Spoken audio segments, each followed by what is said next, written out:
అందరి భాగస్వామ్యంతో రాజధాని అమరావతి రూపుదిద్దుకుంటుందని ప్రభుత్వ మీడియా సలహాదారు పరకాల ప్రభాకర్ స్పష్టం చేశారు. రాష్ట్రంలోని అన్ని గ్రామాల నుంచి మట్టిని, నీటిని శంకుస్థాపన ప్రదేశానికి తీసుకొచ్చి ఓ చిహ్నం ఏర్పాటు చేయాలని నిర్ణయించినట్లు తెలిపారు. అన్ని ప్రాంతాలను తాకేలా సంకల్ప జ్యోతిని శంకుస్థాపన ప్రాంతానికి తీసుకొచ్చే ఏర్పాట్లు చేస్తున్నామన్నారు.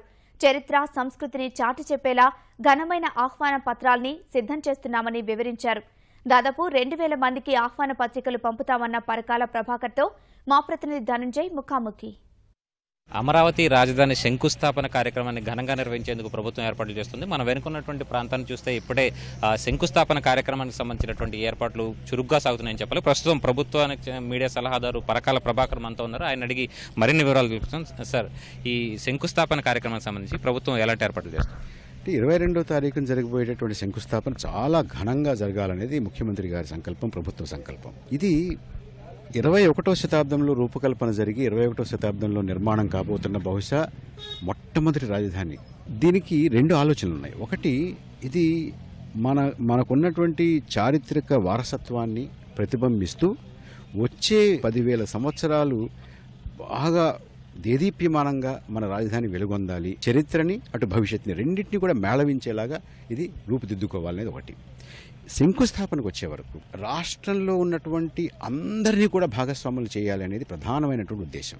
రాష్ట్రంలో ఉన్నటువంటి 13,000 చిల్లర గ్రామాల నుంచి 3,000 చిల్లర వార్డుల నుంచి అంటే 16,000 చోట్ల నుంచి అక్కడ ఉన్నటువంటి మట్టిని, అక్కడ ఉన్నటువంటి నీరుని, అక్కడ ఉన్నటువంటి ప్రజలు ఇక్కడికి తీసుకురావడం, తీసుకొచ్చి శంకుస్థాపన జరిగే చోట ఇక్కడ ఉన్నటువంటి మట్టితోటి దాన్ని మిళితం చేయడం.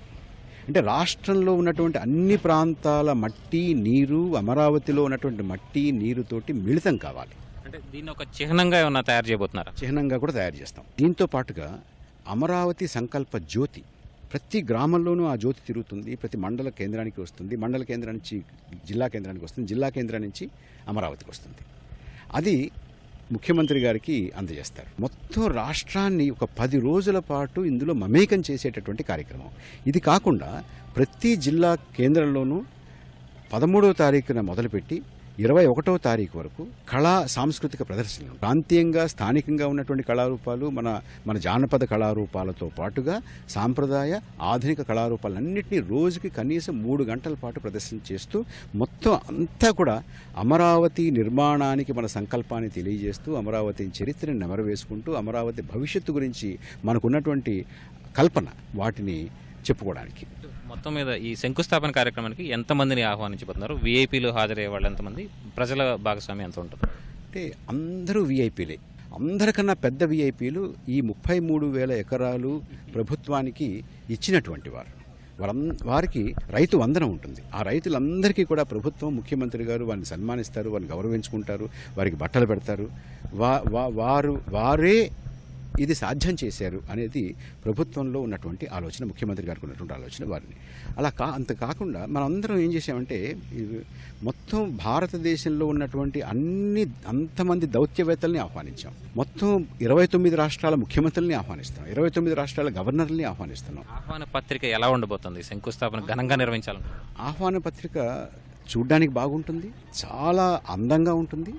అంటే అది చూస్తేనే అమరావతి నగరం, అమరావతి ప్రజా రాజధాని ఎంత బాగుండబోతోందో, దీని వెనకాల ఉన్నటువంటి ఆలోచన, దాని యొక్క గాఢత ఏమిటో అర్థమవుతుంది. అంత బాగుంటుంది. ఏమైనా చిహ్నాలు ఏమైనా ఉండబోతున్నాయా దాంట్లో? అంటే సాంస్కృతిక సంప్రదాయాలు అలాగే చరిత్రకు సంబంధించినటువంటి చిహ్నాలు ఈ ఇన్విటేషన్ పత్రంలో ఉండేవి.